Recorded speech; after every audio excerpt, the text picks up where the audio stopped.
Bon, salut les gens, ça va faire 3 semaines que j'ai pas posté une petite vidéo de promenade de chien. Faut dire que j'ai été pas mal occupé, notamment cet intérêt pour Neil Young qui est revenu en force depuis Noël.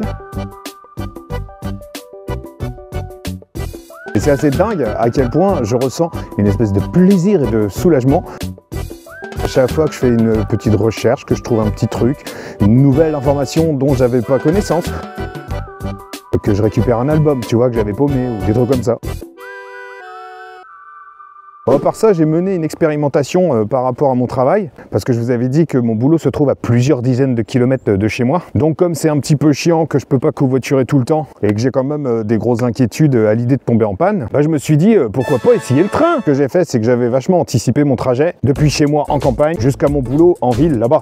Donc j'avais étudié la question, il fallait que je prenne un quart en partant de chez moi, que j'enchaîne à la gare pour prendre le train, et arrivé à destination, il fallait que je chope un bus, pour après faire une petite promenade à pied, et arriver à bon port. En théorie, ça passe. Mais après, il s'agit de confronter tout ça à la mise en application, à la pratique. Bon, déjà, le truc relou, c'est que j'ai pas trouvé une application ou un site internet qui me permet vraiment de déterminer toutes les étapes en fait de mon trajet. J'ai dû aller voir sur les différents sites des entreprises de cars ou des lignes de bus. Certains sites d'ailleurs sont pas du tout intuitifs. C'est pas forcément les mêmes interfaces, c'est pas forcément les mêmes logiques. Donc en fait, à chaque fois, il y avait un chemin intellectuel pour essayer de comprendre comment chercher correctement l'info dont j'avais besoin. Et c'est là que je regrette que les différents services de transport en commun n'aient pas idée d'envisager tous les scénarios de manière à correspondre à ce que j'ai besoin moi. C'est vraiment con que ce soit pas moi le chef de tout ça.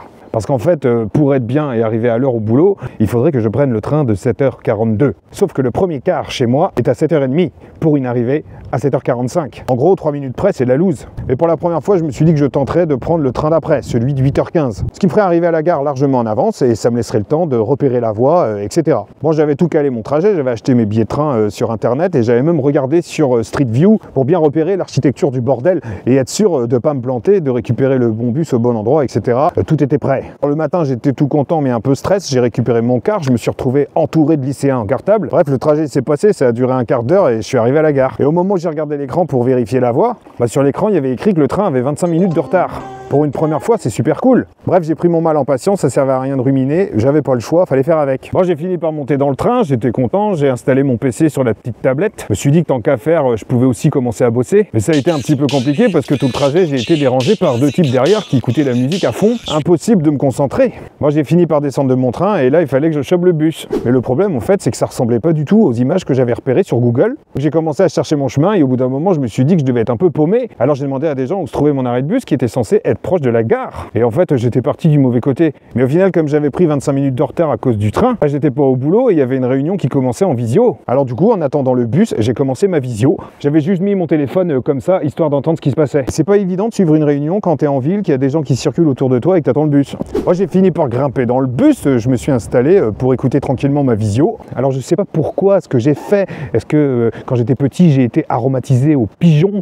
J'en sais rien. Mais quand il y a des gens problématiques qui débarquent dans un bus, en général, c'est pour moi. En fait, il y a un type bizarre qui s'est installé juste en face de moi, qui a posé sa jambe sur le fauteuil en face, qui fait que j'étais bloqué. J'étais bloqué, d'un côté il y a la fenêtre, de l'autre côté il y avait la jambe du monsieur. Alors le type en soi, il n'était pas dérangeant, il me disait rien. Sauf que je sais pas pourquoi il a fait ça, mais il a commencé à bouffer du poulet cru. Moi j'étais un petit peu gêné, j'ai essayé de regarder. Pour précision, c'était pas vraiment du poulet cru, c'était du poulet froid. Ces sachets là de coq le gaulois là, où il y a des espèces de cuisses de poulet marinées. Bon, il était en train de manger ça. Et je vous cache pas que le matin, avec l'hypersensorialité olfactive, tu te prends ça dans le groin, c'est un peu rude. Sans parler des bruitages.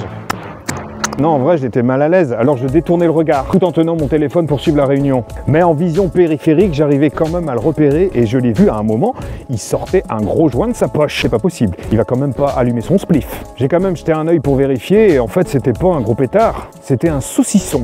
Vous savez, les espèces de saucissons tout fins. Je me suis dit, celui-là, il a vachement besoin de protéines au réveil. Bref, je suis quand même parvenu à descendre de mon bus et arriver au boulot avec du retard. Après une grande aventure. Donc à la fois j'étais satisfait d'être parvenu à atteindre mon objectif, d'un autre côté je m'étais dit à quoi bon de m'être fait chier à tout préparer, à tout organiser, tout visualiser, anticiper, pour qu'au final ça se passe pas du tout comme je l'avais prévu. En fait ça me servait juste à pas partir trop en flip, mais au final ça se passe jamais comme on veut. Bref, le soir, j'ai pris mon train qui était cette fois-ci à l'heure. Et quand je suis arrivé pour prendre mon car pour rentrer chez moi, bah, il n'était pas là. Je dirais même qu'il était parti et qu'en fait, il n'y avait plus de car. C'était le dernier. Au final, ma femme a dû venir me chercher. Là, c'est de ma faute, j'aurais dû un peu plus speeder en sortant du train. Bon, l'expérience, c'était pas forcément déroulée sans encombre. Mais je m'étais dit que je réitérais le lendemain, pour vérifier, mais en changeant un peu les heures. Je m'étais dit que cette fois, je prendrais pas le car de chez moi avec les lycéens en cartable, mais que j'irais en bagnole jusqu'à la gare. Comme ça, je pourrais prendre le train de 7h42. Et donc, c'est ce que j'ai fait. Alors, j'avais pas anticipé qu'il y aurait des petits bouchons du matin, mais je suis quand même arrivé dans les temps. Et vous allez me dire, mais où tu t'es garé à la gare? En général, c'est payant. Non, il y a une petite rue derrière la gare qui est gratuite. Je l'avais déjà repérée, je la connais bien. Sauf qu'elle était en travaux et c'était fermé. Moi, j'ai fini quand même par trouver une petite place et puis j'ai pris mon train dans les temps et je suis arrivé largement à l'heure. Là, j'étais fier. Là, j'étais content. Et le soir même, j'ai enchaîné, j'ai pris mon bus, j'ai récupéré mon train. Et d'ailleurs, au moment où j'arrivais à la gare, il y avait un type devant moi, il mangeait des crevettes. Il était comme ça, à l'arrêt de bus, il mangeait des crevettes. Il y a vraiment un truc à creuser. Ce que je retiens quand même, c'est que au final, en termes de timing, c'est un peu kiff-kiff bourricot. Hein. Je mets à peu près la même durée en enchaînant tous ces transports en commun qu'en allant en voiture. Mais par contre, mine de rien, je suis beaucoup plus sécurisé, je suis beaucoup plus confort. Le seul truc qui pourrait m'arriver, ce serait un retard de train. Là, c'est chiant. Mais à la limite, je préfère attendre mon train qui est en retard plutôt que de tomber en panne en bagnole. Et l'avantage, c'est que dans le train, je peux bosser un petit peu et commencer à me mettre au taf. Et arriver au boulot, j'ai même le temps de boire un café, dire bonjour aux gens.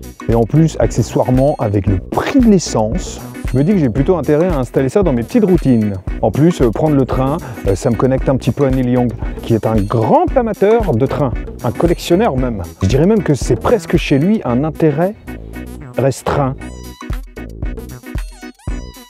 Et ce qui est plutôt cool, c'est que depuis quelques années, Neil Young il ressort toutes ses archives, ce qui fait que finalement, très régulièrement, il publie des nouveaux disques, des nouveaux albums, de concerts qui avaient été enregistrés, etc.